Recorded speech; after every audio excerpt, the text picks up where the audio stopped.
President Trump is practically and morally responsible for provoking the events of the day. No question about it.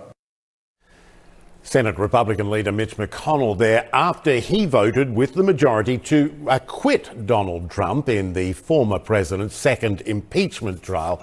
Now, joining me is Jessica Levinson, a professor of law at Loyola Law School and the host of the podcast Passing Judgment. Good to see you, Jessica. Now, let's talk about on McConnell's constitutionality argument. I mean, you can't impeach because Trump was out of office, yet it was McConnell who blocked impeachment moving forward in the Senate when he was in office. How disingenuous an argument is that? Well, I think very, but not just for the reason that you point out, which he said, basically, look, something really bad happened here, but my hands are tied constitutionally because we're holding this trial after the president's term has ended. Now, of course, as you point out, it was then Senate Majority Leader Mitch McConnell who, in fact, had the power to call back the Senate so that the trial could at least begin while President Trump was still in office. But the other thing to remember is, one, the Senate had just voted a few days ago, and the Senate rules by votes saying, no, it is okay to proceed. So that decision was made. The other thing is that every legal expert, I should say virtually every legal expert who looks at this issue agrees that absolutely you can have a trial once somebody's out of office. Because if you couldn't, imagine what would happen. We would incentivize people to engage in the worst type of behavior, either at the very end of their term or in the middle of their term with the ability to resign and then say, oh, but you can avoid one of the two punishments of impeachment. Don't worry about disqualification. That's off the table because your term ended. That doesn't make any sense constitutionally either. It's a worrying precedent, absolutely. I mean, the other thing I want to ask you is, and Mitch McConnell did raise this issue, that, you know, hey, the president can be prosecuted as a private citizen. I mean, in your view, how vulnerable is he to say, I mean, there's a bunch of things. I mean, the outcome of the official investigations into January 6th, Georgia officials are investigating potential Trump interference there, or even the notion of lawsuits from the families of some of the victims of those hurt or killed during the insurrection. Yeah, I think that my gut tells me that the president absolutely will face legal exposure, and it could be on both the federal and state level, but it's much more likely not to involve the insurrection. Now, whether or not there's a federal prosecutor who wants to go forward on a charge of inciting violence, inciting the insurrection, I think that they could do that with a straight face. I think more likely, as you point out, maybe civil lawsuits with a lower standard of proof from family members or people themselves who are injured. And then, as you point out, lots of other places where the former president faces potential legal exposure. On the federal level, let's remember the Mueller report, potential obstruction of justice. Also, the campaign finance violations that Michael Cohen, the president's personal attorney, had talked about.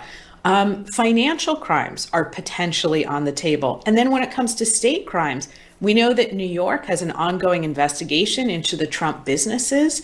We also know that coming out of Georgia, there'll be an investigation into potential election fraud. So this is certainly not the end of the president's potential legal troubles here. This is not the last time he's going to talk to a lawyer.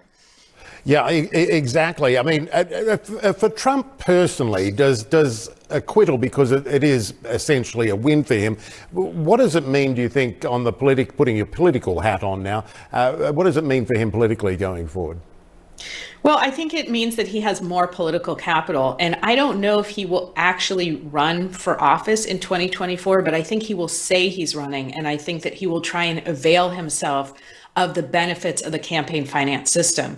So that basically blocks the Republican field, the presidential field, from really being able to develop, because he would take up all the oxygen in the room, and he might be able to shore up a lot of the money too.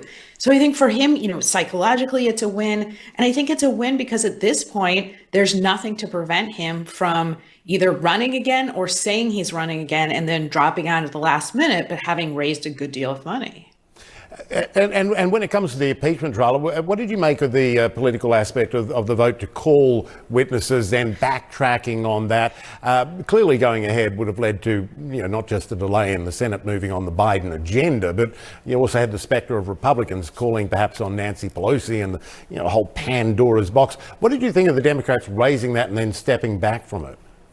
In the moment, it felt like Democrats, you just had a really big win. What's going on here? Why did you pull back? And I think it's for the reasons that you just pointed out. One, I think a lot of Democrats and certainly the Biden administration would like to move forward. We are, of course, facing a pandemic and economic crisis, a climate change crisis, deep issues of racial injustice.